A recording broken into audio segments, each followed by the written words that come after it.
Welcome back to the deep dive. Today we're getting into something huge, a genuine cultural force, J.K. Rowling's Harry Potter series.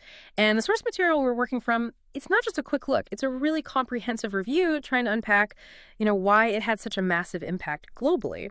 So our goal here is to pull out the key insights from that review, help you understand what makes these books click for so many people and how they really became this cultural landmark. We'll cover the basics, the big themes, what makes the writing work, some of the criticisms too, and of course, its incredible legacy.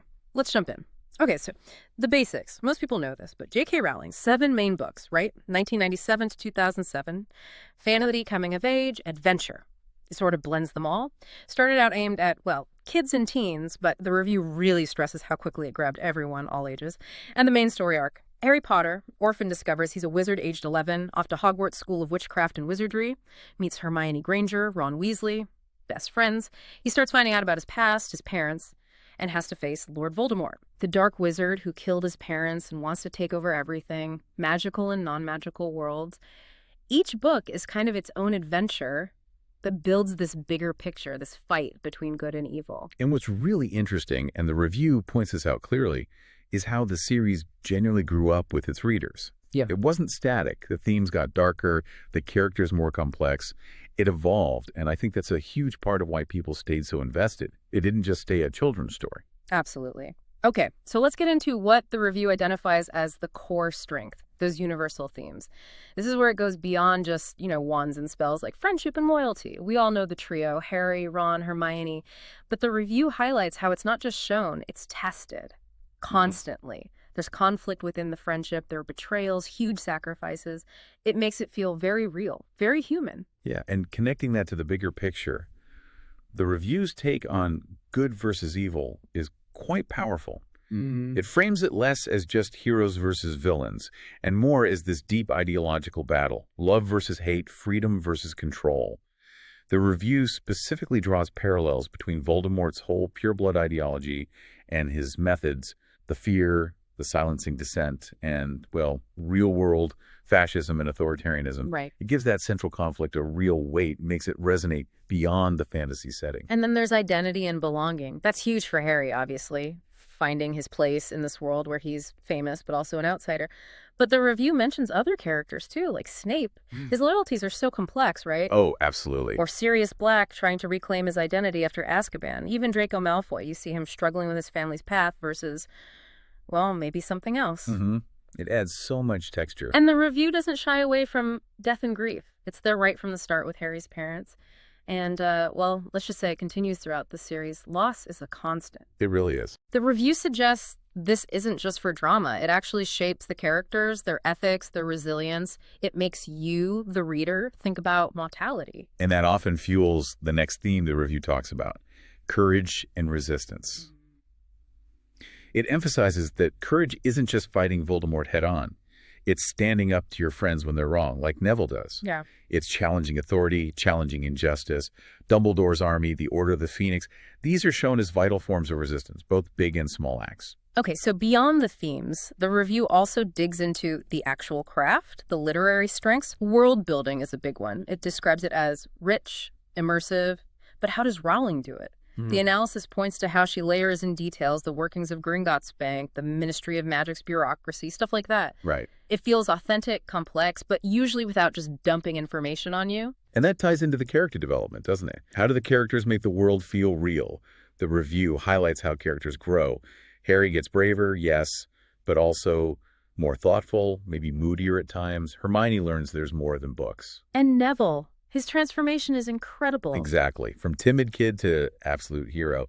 And the review also credits the complexity of antagonists, particularly Snape, with adding this moral grayness that makes the whole thing richer. Yeah, definitely. The review also praises the plotting, the story arcs, and foreshadowing. Yeah. How things planted way back in book 1 or 2 suddenly become critical in books 6 or 7.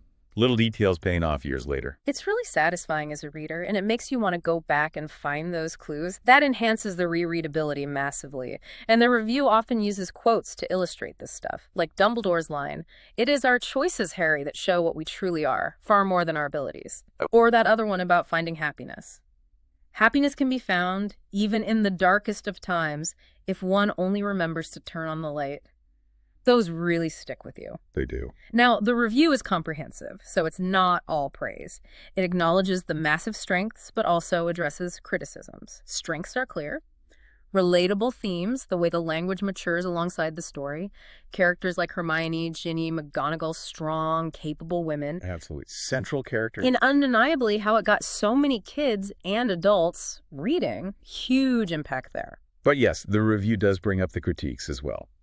Some literary critics found the writing style, especially in the first book or two, a bit simplistic, perhaps, though it definitely evolved. Okay. There have also been discussions, which the review notes, about representation, whether the wizarding world felt diverse enough, maybe a bit culturally homogenous, given its supposed global reach. I see. And some readers felt the pacing in the final book, Deathly Hallows, was maybe a bit rushed towards the end.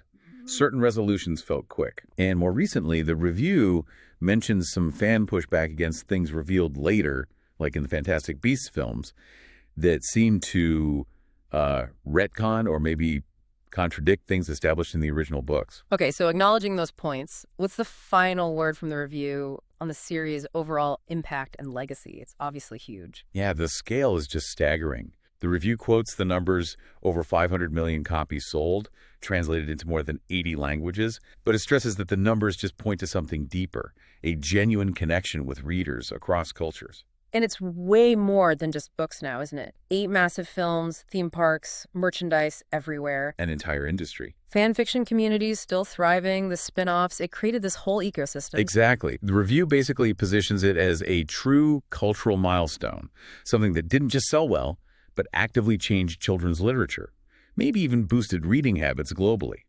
It demonstrated how powerful one story could be. So, wrapping up this deep dive, it seems clear the review sees Harry Potter as much more than just a successful fantasy series.